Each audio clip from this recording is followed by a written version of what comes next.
பாருங்க, என்னை பார்க்குறான். அவன் ஐஸ் பவர்ஃபுல் ஐஸ், யாரும் பார்த்தா அவன்கிட்ட அவ்வளோதான் அப்படின்னு என்கிட்ட சொன்னாங்க. சொல்லிட்டு உடனே அவங்க லீடர் ஆக்கினாங்க. அடுத்த ஆண்டு அவர் 12th முடிக்கும்போது ஒரு பெரிய ஃபங்க்ஷன், ஸ்கூல் ஃபங்க்ஷன். அதுக்கு லீடர் தான் பேசினாங்க. என்ன பர்டிகுலராக அந்த பிரின்சிபல் கூட சொல்லியிருக்காங்க, உங்கள் தாத்தா அந்த ஃபங்க்ஷன் கூப்பிடுங்கன்னு. ஸோ நான் அந்த ஃபங்க்ஷனுக்கு போனேன். இவர் எல்லாரும் பாராட்டி, ஒரு லீடர் அப்படின்னா இப்படி தான் இருக்கணும் அப்படிங்கிறத ஸ்கூல்லையே நிரூபித்தவர் அந்த பிரின்சிபல் வாயால் அதை சொன்னார்கள். அதுக்கப்புறம் நீ என்னப்பா பண்ண போகிற லைஃப்பில், எப்படி என்ன, இதுக்கு மேல் படிப்பு என்ன அப்படிங்கும்போது, நான் லைலா காலேஜில் விஷுவல் கம்யூனிகேஷன் போகணுன்னாரு. சரி, உன்னுடைய விருப்பம் ஏதோ அதை பண்ணு அப்படின்னு சொன்னேன். திடீர்னு ஒரு நாள் அவருடைய அப்பா ஆகாஷ் அவர்களுடைய சிஸ்டர், அவங்களுக்கு அத்தை ஃபோன் பண்ணாங்க எனக்கு. அந்த மாதிரி ஸ்ரீகிரி வெளிநாட்டில் போய் படிக்கணும்னு நினைக்கிறாரு, ஆனால் இங்கே லைலா காலேஜில் இடம் கிடச்சிருக்கு, இருந்தால் கூட வெளிநாடு போகணுன்றாரு. அப்படியே அவர் எப்படி விருப்பப்படுறாரோ அதை செய்வோம், எந்த நாட்டில் படிக்கணும்னு கேளுங்க அப்படின்னேன். அமெரிக்காவா, லண்டனா, சிங்கப்பூரா? ஏன்னா ஒரு குழந்தை படிக்கணும்னு சொல்லும் பொழுது அதை என்கரேஜ் பண்ணுறது தான் நம்முடைய கடமை. உடனே லண்டனுக்கு கிரீன் பீச் யூனிவர்சிட்டியில் அப்ளிகேஷன் போட்டு உடனே செலெக்ஷன் ஆகி வர்றதுக்கு அழைப்பு வந்துடுச்சு. லண்டனுக்கு போய் 3 வருஷம் டைரக்ஷன், நடிப்பு, ப்ரொடக்ஷன் இது சம்மந்தப்பட்ட அத்தனையும் படிச்சுட்டு வந்தார். வந்தவுடனே, என்னப்பா அடுத்தது என்ன செய்ய போகிறீங்க அப்படின்னு கேட்டேன்.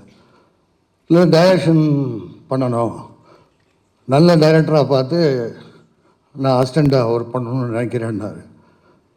அப்படின்னா யாரும் சொல்லு, நான் வேணால் சொல்லி ஏற்பாடு பண்ணுறேன் அப்படின்னேன். இல்லை, நானே ஏற்பாடு பண்ணிக்குவேன், என்னுடைய திறமையினால தான் நான் வரணுமே தவிர யாரும் சொல்லி நான் வரக்கூடாது அப்படின்னு என்கிட்டே சொல்லிட்டாரு. அவங்களையும் குறை சொல்ல முடியாது. அப்படின்னு இருக்கும்போது ஒரு நாள் சரி, அடுத்தது என்ன நினைக்கிறேன், நடிப்பை பற்றி படிச்சிருக்கேன், நடிக்கிறதுக்கு பண்ணலாமா அப்படின்னு கேட்கும்போது எந்த முடிவும் சொல்ல. அவங்க அப்பாக்கிட்ட அதிக நேரம் எடுக்கிறேன்னு நினைக்காதீங்க, கருத்தை சொல்லணும். நான் அவங்க அப்பாக்கிட்ட சொல்லி பேசிகிட்டு இருக்கும்போது நான் சரின்னு கேட்டு வந்துட்டேன். ஒரு 2 நாள் கழித்து திடீர்னு என்னுடைய நெருங்கிய நண்பர், தமிழகத்தின் சூப்பர் ஸ்டார் ரஜினிகாந்த், அவர்கிட்ட நான் எதுவுமே அவர்கிட்ட ஃபைனல் டிஸ்கஷன் ஒன்று, அதை அவர்கிட்ட கேட்பேன், அவரும் எனக்கு சரியாக அட்வைஸ் பண்ணுவார், அது மாதிரி தான் பண்ணுவேன். ஸோ 2 நாள் கழித்து திடீர்னு ஃபோன் பண்ணேன், ரஜினி சாருக்கு ஃபோன். சார், உங்களை நான் பார்க்கணும். என்ன விஜய், என்ன விஷயம் அப்படின்னா, ஒன்றும் இல்லை, பார்க்கணும். ஓகே, நாளைக்கு காலையில் 10 மணிக்கு வாங்க அப்படின்னாரு. நான் உடனே ஸ்ரீகிரியை ஃபோன் பண்ணி, இப்போ நம்ம ரஜினி சாரை பார்க்க போகிறோம், நீ வா அப்படின்னு. என்ன தாத்தா திடீர்னு ரஜினி சாரை பார்க்கணுன்னு, நீ வா அங்கே பேசிக்கலாம் அப்படின்னு சொல்லிட்டு கூட்டிகிட்டு போனேன். ரஜினி சாரை இன்ட்ரடியூஸ் பண்ணேன். அவரை பார்த்த உடனே அவர் அப்படியே விளாண்டு போயிட்டார். என்ன விஜய், சின்ன குழந்தைய பார்த்தது, இவ்வளோ பெரிய பையனாக இருக்கார், என்ன பண்ணுறாருன்னாரு. இது மாதிரி லண்டனில் படிச்சுட்டு வந்திருக்காரு. இப்போ முக்கியமான ஒரு டிஸ்கஷன் என்ன அப்படின்னா, அவர் டைரக்ஷன் படிச்சிருக்காரு, நடிப்பு படிச்சிருக்காரு, ப்ரொடக்ஷன் படிச்சிருக்காரு. இப்போ எதில் அவர் போகணுங்கிறத நான் கட்டாயப்படுத்தலை, நீங்கள் அவர்கிட்டயே கேளுங்க, அவர் என்ன டிசைட் பண்ணுறாரோ அந்த வழியில் நம்ம செய்யலான்னு நினைக்கிறேன் அப்படின்னு சொன்ன உடனே இவர்கிட்ட ரஜினி சார் கேட்டார், உங்கள் விருப்பம் என்ன விஜய் அப்படின்னு சிரிச்சுக்கிட்டு அவரை பார்த்துக்கிட்டே இருந்தார். அப்போ சொன்னார், நான் அங்கிள், நான் ஆக்ட் பண்ணுறது தான் இப்போ விரும்புகிறேன், ஏன்னா அதுதான் ஒரு சிறந்த இதுவாக இருக்கும்னு நான் கருதுன்னு சொன்னோன்னே, அப்புறம் என்ன விஜய் அவரே ஆக்ட் பண்ணணும்னு சொல்கிறாரு, ஒரு நல்ல கதையாக பார்த்து, நல்ல ப்ரொடியூசராக பார்த்து, நல்ல டைரக்டராக பார்த்து நீங்கள் பெருசாக பண்ணுங்க அப்படின்னாரு.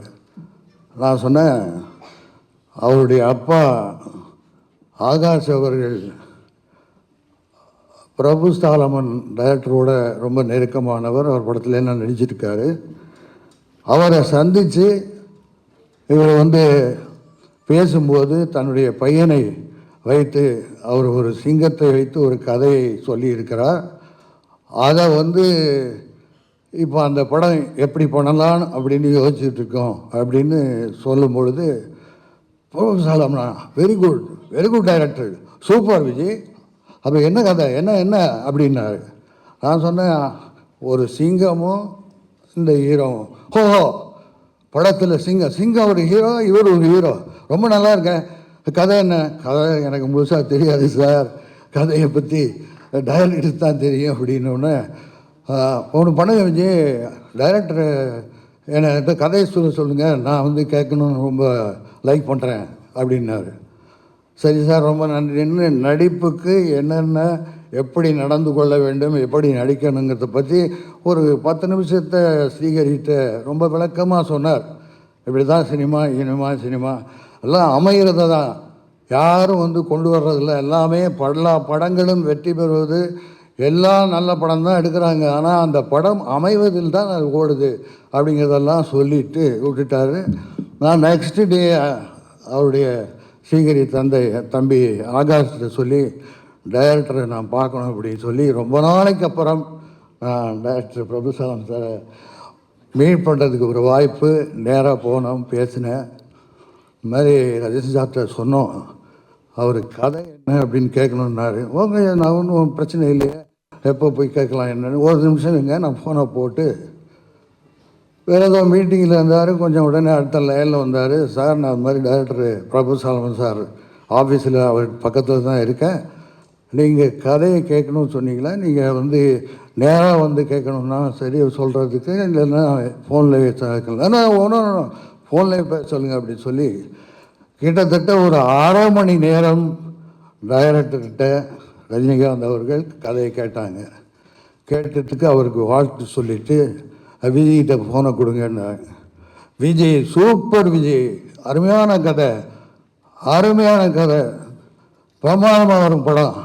நீங்கள் அவர் எடுக்க நினைத்ததில் ஒரு ஷாட்டு கூட மாற்ற தேவையில்லை, அந்த அளவுக்கு வந்து from the beginning to end with சென்டிமெண்ட்டோட சொல்லியிருக்கார், சூப்பர் அப்படின்னாரு. ரொம்ப மகிழ்ச்சியாக இருந்தது. சரி, டைரக்டரை சொல்லியாச்சு, நண்பர் வந்து வாழ்த்து சொல்லிட்டாரு. யார் ப்ரொடியூஸ் பண்ணுறது? இது சின்ன படம் இல்லை, பெரிய படம், இது பட்ஜெட் படம் இல்லை. ஏன்னா சிங்கங்கிறது பெரிய ஹீரோ. இப்போ டைரக்டர் வந்து ஒரு சர்க்கஸ் சிங்கத்தை வச்சோ இல்லை ஒரு வளர்ப்பு சிங்கத்தை வச்சோ பண்ணலை, ரியல் சிங்கத்தோடு போராடுறாரு, ஹீரோவை காட்ட போகிறாரு. அப்படி இருக்கும்போது இது சாதாரண படம் இல்லையே, பெரிய படம், என்னடா பண்ணுறது அப்படின்னு சொல்லி சார் நான் அவரை சந்திச்சுட்டு, நானும் தம்பி ஸ்ரீஹரி தந்தை ஆகாஷும் 2 பேரும் பேசுகிறோம், என்ன இது எப்படி பண்ணலான்னு. சரி, நானும் யோசிக்கிறேன், நீங்களும் யோசிங்க அப்படின்னு சொல்லியிருந்தேன். ஸோ அவருக்கு ஞானவேல் அவர்கள் வந்து ரொம்ப நெருங்கிய நண்பர், ரோஜா கம்பெனிஸில் ஃப்ரம் த பிகினிங் அவங்க 2 பேரும் ஒன்றா இருந்திருக்காங்க.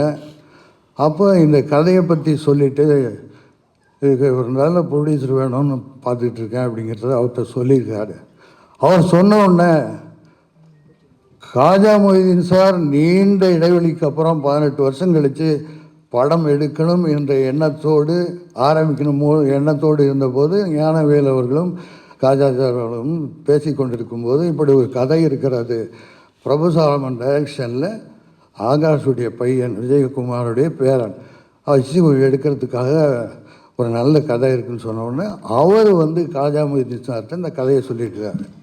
சொன்ன உடனே கதை அவருக்கு ரொம்ப பிடிச்சி போச்சு காஜா மொய்தீன் சாருக்கு.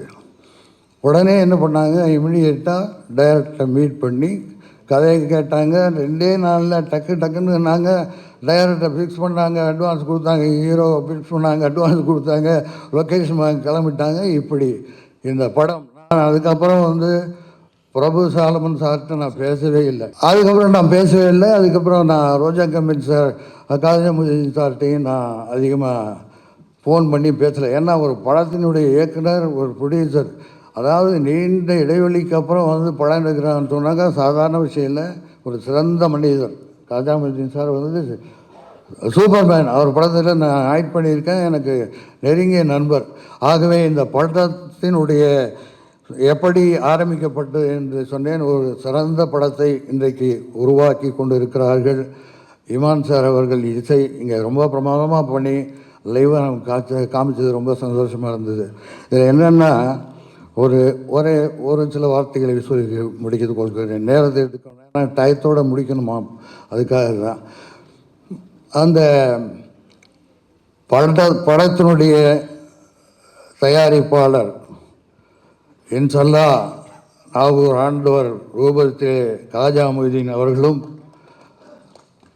ஜீசஸ் இயேசுவினுடைய உருவத்திலே பிரபு சாலமன் அவர்களும், வேளாங்கண்ணி மாதா சார்பிலே இமான் அவர்களும், ராஜராஜ சோழன் பரம்பரையிலே வந்த விஜய் ஸ்ரீகரி சிவனேன்னு இருந்து சொன்னதை செஞ்சு சிறப்பாக இந்த படத்தை முடித்து இது மாபெரும் வெற்றியடைய வேண்டும் என்று எல்லாமல்ல இறைவனை, ஆண்டவனை, இயேசுவை எல்லாரையும் வேண்டிக் கொண்டு, நீங்கள் அவருக்கு மக்களிடத்தில் கொண்டு போய் சேர்க்க வேண்டியது பத்திரிகை நண்பர்கள், ஊடக நண்பர்கள். அதை நல்லவங்களை நீங்கள் எப்போவுமே வரவேற்றிருக்கீங்க. அந்த முறையில் அவருக்கு வருங்காலத்தை சிறப்பாக அமைத்து கொடுக்க வேண்டியது உங்களுடைய கையில் இருக்கிறது. எப்பொழுதுமே அரசியல், சினிமா ரெண்டும் மக்களால் தேர்ந்தெடுக்கப்படுபவர்கள் தான். மக்கள் நினச்சா தான் முடியும் அரசியலுக்கு வரத்துக்கு, மக்கள் நினச்சா தான் முடியும் கலைத்துறைக்கு வர முடியும். அதே மாதிரி எல்லா வகையிலும் அவர் வெற்றி பெற இறைவனை வேண்டிக் கொண்டு விடைபெறுகிறேன். நன்றிக்கு வாய்ப்பு. வணக்கம்.